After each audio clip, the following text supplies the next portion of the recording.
72వ అఖిల భారత సహకార వారోత్సవాలు 2025లో జరుపుకోవడం చాలా సంతోషం. ఎందుకంటే మన ప్రధానమంత్రి మోడీ గారు కూడా ఆత్మనిర్భర్ భారత్ ఈ కార్యక్రమంలో మన సహకార సంఘాల కూడా మాట్లాడినారు. దీంట్లో నేను కూడా ఒక సభ్యుడిని. ఈరోజు సహకార సంఘం అనేది రైతుల పక్షాన నిలబడేది. కానీ ఇక్కడ మన జిల్లాలో సొంత నిధులతో నడిచే సహకార సంఘం ఏందనంటే మన ఇందుపేట ఉండేది ఒకటి, బుచ్చి దగ్గర ఉదయం ఉండేది. ఈ రెండు సొంత నిధులతో జరుగుతూ ఉన్నాయి. పూర్వం మిగతా సహకార సంఘాలు స్టేట్ బ్యాంకు ఓట్ల మీద ఆధారపడి జరిగే సహకార సంఘాలు ఉన్నాయి.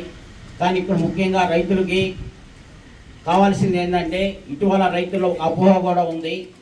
వాళ్ళకి సరైన టైంలో మనకి యూరియా అందుతుందా లేదా, దాంట్లో మనకి సచివాలయానికి వెళ్ళి వాళ్ళు జాబ్ కార్డు తీసుకొని దాని ద్వారా యూరియా సప్లై చేస్తున్నారని చెప్పేసి కూడా జనాలు ఒక అపోహ ఉంది. ఇక్కడికి ఇచ్చేసిన వాటి మన డిస్ట్రిక్ట్ కోఆపరేటివ్ ఆఫీసర్ గారికి ముఖ్యంగా మా యొక్క వినపం చెప్తా ఉన్నాము. రైతులకి ఎందుకనంటే ఇప్పుడు దాకా పండించిన పంటకి వాళ్ళకి గిట్టుబాటు ధర లేక రైతులు ఇబ్బంది పడుతూ ఉన్నారు. అటువంటి పరిస్థితుల్లో వాళ్ళకి నానో యూరియా కూడా వాడమని చెప్పి లాస్ట్ మనం మీటింగ్లో కూడా చెప్పాము. నానో యూరియా వాడిన దానివల్ల రైతులకి ఎటువంటి దిగుబడులు కూడా లేక రైతులు ఇబ్బంది పడుతూ ఉన్నారని చెప్పి రైతులు కూడా చాలామంది చెప్పడం జరిగింది. దయచేసి మా చైర్మన్ గారికి, డైరెక్టర్లకి, ఇక్కడికి ఇచ్చేసినటువంటి మన డిస్ట్రిక్ట్ కోఆపరేటివ్ ఆఫీసర్ గారు ఒక మేము చిన్న ఇన్ఫార్మ్ చెప్తా ఉన్నాం. రైతులకి ఎటువంటి ఇబ్బంది లేకుండా కూడా ఫర్టిలైజర్స్, యూరియా కూడా సకాలంలో అందించే విధంగా మీరు కృషి చేయాలి సార్. అదేవిధంగా ఇప్పుడు రైతులు మన పెద్దలు మన హనుమంతనాయుడు గారు చెప్పిన విధంగా రైతులకి మన సహకార సంఘం ఆల్రెడీ ఇప్పుడు మనది ప్రాఫిట్లో ఉంది. రైతులు వ్యవసాయ రుణాలకి గోల్డ్ లోన్ పెట్టుకొని వ్యవసాయ రుణాలు తీసుకుంటూ ఉంటారు. ఆ యొక్క గోల్డ్ లోన్ మీద కూడా మీరు అందరూ కూడా పరిశీలించి ఇంట్రెస్ట్ రేట్ కూడా కొంచెం తగ్గిస్తే రైతులకు కూడా మనం కొంత ఆదుకున్నట్టు కూడా మనం ఉంటుంది. దీన్ని కూడా మీరు కొంత దృష్టిలో పెట్టుకొని, ఎందుకనంటే మన కూటమి ప్రభుత్వం అన్ని విధాలు కూడా రైతులకి ఏ విధంగా చేస్తే మంచిదని చెప్పి కూడా అదే విధంగా ముందుకు పోతా ఉంది.